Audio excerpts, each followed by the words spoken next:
Unfortunately, yesterday, storms in Washington caused the cancellation of Angela's flight. So she and her PowerPoint will join us via video. She will start by giving us an overview of this whole situation. And then our panelists will offer their perspectives from their sectors on how to meet the challenge. So I present to you Angela from Georgetown. Thank you, Susan. Good morning, everybody.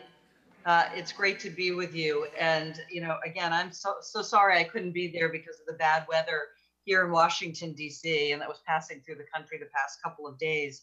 But thank you to MinPost. Thank you to AARP Minnesota, for hosting this event today. And I'm just glad that technology allowed me to still be able to be part of this conversation. So as Susan said, she asked me to sort of set the context about the Retirement Savings Challenge and what's being done to address the challenges, and more specifically, what's being done by the states and why. So why are states acting today? Minnesota, as Susan said, there is a report that recently has been issued that talks about the retirement savings challenges and options to be considered in Minnesota. Legislation that has been drafted. There will be hearings and discussions, no doubt, around all of that. And Minnesota is, like many other states, as I will show you very, very soon, taking these kinds of actions to start to address the retirement savings crisis. And why are they doing that? They're doing it because it is a major financial concern for American families today. And it has been that way for more than a decade. Gallup polling has shown that the fear of outliving savings is significant. People are not saving enough for retirement, and they have serious concerns that as they age, the money that they do have will not last through their lifetime. And the reality is Social Security is just simply not going to be enough to cover those expenses in retirement. I mean, the numbers are already very stark and disturbing with respect to the amount of our population that is dependent very heavily on Social Security. Today, almost half of unmarried retirees rely for Social Security for 90% of their income. And more than a quarter of married couples that are retired rely on Social Security for more than 90% of their income. And so this is something, as 10,000 Americans are turning 65 every day.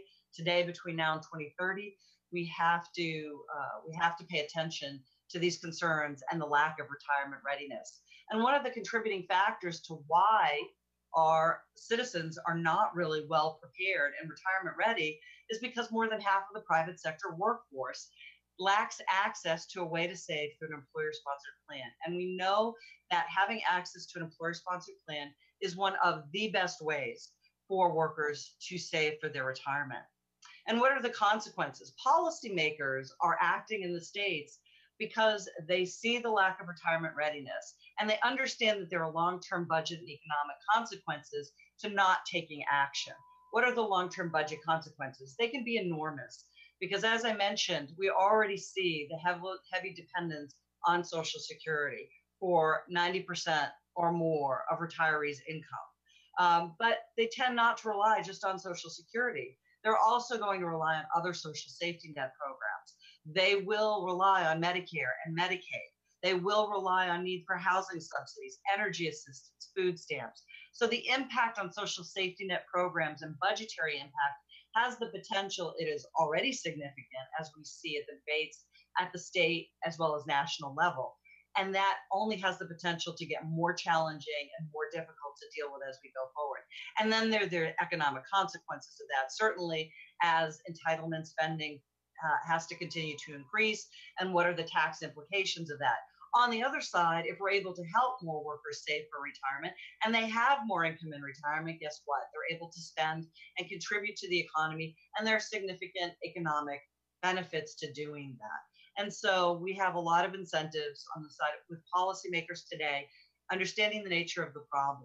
And, one of the biggest reasons why states are taking action is factoring in the lack of retirement readiness, understanding the long-term budget and economic consequences, but also the reality that we have simply made no progress in 40 years to close the private sector access gap. You look at this chart, and it has been fairly steady, give or take a few percentage points, that half of our private sector workers do not have access. 55 million American workers today do not have a way to save through an employer-sponsored plan. And so we are at a point now where I believe the state initiatives that we see happening and the focus on retirement security, we are at a point where we could really make a significant impact to change a trend that we have been unable to. Both Washington and the private sector has been unable to address for 40 years. And again, some very interesting things now that we see happening in the states that have the potential to change this. Again, as defined benefit plans have declined, and probably less than 20% of the population has access to defined benefit plans, and the rise of defined contribution savings as the primary vehicle. But again, workers, even if they do have access to defined contribution plans, are not necessarily either saving or saving enough for a variety of reasons. But again, that is compounded. The problem is compounded by virtue of the fact that, again, more than 55 million American workers, more than half the private sector workforce, doesn't even have an easy way to save. So why should Minnesota act? Again, the report that was just issued helps understand this in more concrete, real terms. Again, 40% of the private sector workers in Minnesota are not covered by an employer plan. Small businesses lack plans. 95, and this is what we see in Minnesota, is indicative of the rest of the country. America is largely a small business nation. More than 99% of all small businesses, 99% of all businesses in the U.S. are small businesses. In Minnesota, 95% of the state businesses are under 100, and 60% of them don't provide an employer-sponsored plan. And if they're really small, 10 or fewer employees, then 78% of them don't. We have a rapidly aging population. As I said, I call it a silver tsunami, where 10,000 Americans are turning 65 every day. Actually, Minnesota's population is going to be aging even more rapidly than we see nationally, with an 84% growth in those numbers, 65 and over, by 2030. So 1 in 5 of your population is going to be over age 65 in the next 15 years. And again, little saved for retirement.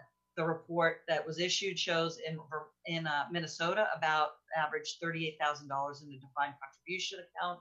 If you turn that in, you annuitize that, it's maybe about $250 a month in additional income to supplement Social Security, which isn't very much. Nationally, the average monthly benefit is about $1,341. And again, the significant budget savings and economic benefits of taking action. The study that was done by Sivo Consulting, state by state, shows that in first 10 years of having these state facilitated plans set up, the potential savings in Minnesota could be 124 million in Medicaid savings alone. And actually in Minnesota, that savings, I'm not real familiar with what's happening in Minnesota with your Medicaid program, but that cost savings actually is in the top 10 of the states for the potential savings in Medicaid if you had a state facilitated plan. Again, if we can help retirees save, even helping them save a little bit and helping young people today start to save a little bit. Again, if they're able to start in their 20s and save for 40 years, sometimes opponents will minimize the value of saving $25 or $50. You cannot underestimate the value of saving $25 or $50. Any little bit of amount that workers can begin to set aside, and the earlier they can do that, the better it is. And at the end of the day, they will have more money in their retirement. And again, there are great economic benefits to do that. For every 100 retirees new to a community who are able to spend money and contribute to that community economically, you have 55 new jobs that could be created. So given the lack of retirement readiness, given that for 4 decades we've not been able to close the lack of access gap among private sector workers, states jump in. States are problem solvers. They have to be. They're closer to the people. People expect that issues are going to be addressed at the state and local level. You really do the heavy lifting. Minnesota was one of the first states to highlight the challenges with respect to retirement readiness in 2014 in launching that study that you now have. And it really helped propel other states. Again, I'll show you just how much we've accomplished in just a few years. So states are stepping up. Their goal is to design simple, effective, low-cost, easy, accessible, and effective savings options for private sector workers. There's strong bipartisan support for this, contrary to what you might hear.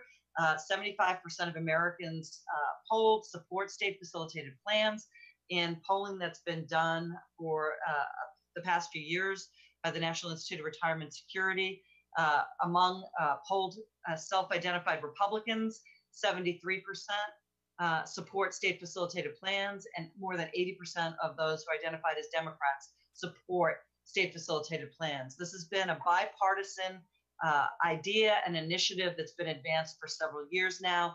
And again, because of state leadership, we are really on the edge of being able to finally make some significant breakthroughs, as long as Washington doesn't get in the way, and I'll talk about that a little bit.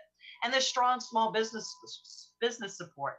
And I want to emphasize what my experience has been working with, and I work with more than 25 states on a regular basis, that when you actually talk to small businesses in the states, as opposed to having it filtered through national organizations that supposedly represent small businesses are very encouraging and supportive of state facilitated plans. They understand that it's good to help recruit and retain employees. And quite honestly, in some cases, the existence of a state facilitated plan sort of as a nudge is just going to help overall encourage greater retirement plan adoption by more employers. So there are great benefits to these actions. This is the map. Since 2012, 40 states have considered or enacted private sector retirement initiatives. This is phenomenal progress in a very short time. The private sector has said and has readily admitted that for low and moderate income workers, for the very small businesses, it has not been profitable to serve these populations. Hence why, for 4 decades now, we've not seen a lot of progress made to close this access gap. What states have essentially said is, look, we understand what we may be facing in terms of budget and economic consequences from an aging, poor population. We're reaching out to you in the form of public-private partnerships, private sector, and we want to partner with you. And working with you, we will bring you into the fold, and through setting up a state-facilitated program, work with you, because these programs will be administered by outside third parties, namely the financial industry and others, to help bring together low and moderate income workers and get these small businesses in, and in fact, make it easier for the private sector to serve these populations. So I've always found it a little bit baffling why the private sector, some corners have been challenging these state initiatives. Again, there's lots of opportunities that through these public-private partnerships, the private sector will have to have it be more worth their while to be able to serve populations that, again, they have readily admitted they are not interested and it's not been profitable for them to serve. So when you look at this map, you see the red. The red are the 8 states that have programs that are in place and being implemented. In addition, we've seen yellow and green signifying the green states actually show in 2017, even with new Congress, new administration, some issues that I'll mention very briefly that have come up that have been introducing legislative proposals, whether they be program bills or study bills. But again, overall, just since 2012, and really between 2014 and 2017, we've seen all but 10 states start to focus on the issue of retirement security. It's phenomenal progress, and hopefully Washington will not interfere with that. 8 states and 3 models adopted to date, as I mentioned. So when you look at this, these are all of the options that states have to choose from. And we continue, and the beauty of the state level action is the ability to experiment and to innovate. So what you see here is very quickly the 5 states, California, Illinois, Oregon, Maryland, and Connecticut, that have the mandatory auto-enroll IRA programs. And then we have Washington and New Jersey with marketplaces. You see that on the right side, on the lower, number 3. And then you have Massachusetts on the right side, and number 2 with a prototype plan, which is targeted for nonprofits. Again, most of these options are all voluntary. You have on the left side the ERISA exempt, which are largely the payroll deduction IRA approach. Number 2 is the auto-enroll. DOL, the U.S. Department of Labor, between 2015 and 2016, basically issued rules and guidance that sort of set this framework for these options of what's ERISA exempt, which are the options you see on the left side related to IRAs, and on the ERISA-based plans on the right side of your screen, which are the multiple employer type plans. They allow for state open MEPs. And I point out they allow for state facilitated open MEPs. One of the challenges and controversies is that they didn't open the MEPs for the private sector. That's something that Washington is considering doing as well. They've been considering it legislatively for a few years, and they will likely, probably the likelihood of seeing that happen this year is probably the best it's been. And then you have master prototype plans and the marketplace options. But let me point out to you the bottom, the combination or multi-tiered options. So given these 6 options that you see on the top part of the slide, what we've seen states, again, be innovative is thinking about how we can combine these different options that we have. Could we have a voluntary open MEP? If it's an ERISA plan, it must be voluntary for employers. So understanding that, let's try a voluntary state facilitated open MEP and see how that is. In the event that perhaps there isn't the uptake that you would expect, then we'll also make available an auto IRA program, whether it be a plain payroll deduction IRA or it could be a mandatory auto IRA. So again, combining these different options is the direction that now, with lessons learned and progress that's been made, states are considering combining and thinking in new ways about how to address this problem and construct these program designs. Some of the lessons I just want to share with you really quickly in Minnesota as you think about designing legislation and a program. In many of the states, they had to take the time to understand their states, their population, what the small businesses look like, the industries. We talk about the contingent and gig workforce, a lot of independent contractors. What will you do with that? Engaging and bringing a lot of stakeholders to the table early and often. Treasurers who are often tasked to implement these programs spend a lot of time going around their states and having discussions with stakeholders and small businesses. And in doing that, it helps refine the overall policy goals and objectives so that you make the right program design decision and what works best for your states. And ultimately, what we've now seen after a few years of experience is states drafting bills, they're not nearly as specific with respect to locking in program design details, because what they've learned is they will learn and they need to be flexible and to adjust. And so as setting up oversight boards, delegating to those boards the responsibilities to figure out a lot of the design details, default contribution rates, what the product is that's going to be offered, and so on, and employers that can participate.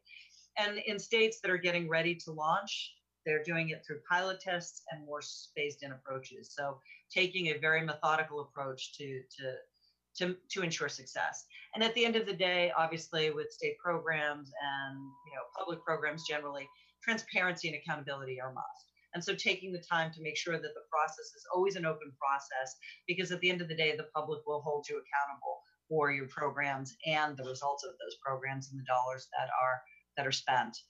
So what to watch in 2017? You have a new Congress and administration. So 2 months now has felt like 2 years sitting here in Washington. There's a lot that's still to be determined and discussed.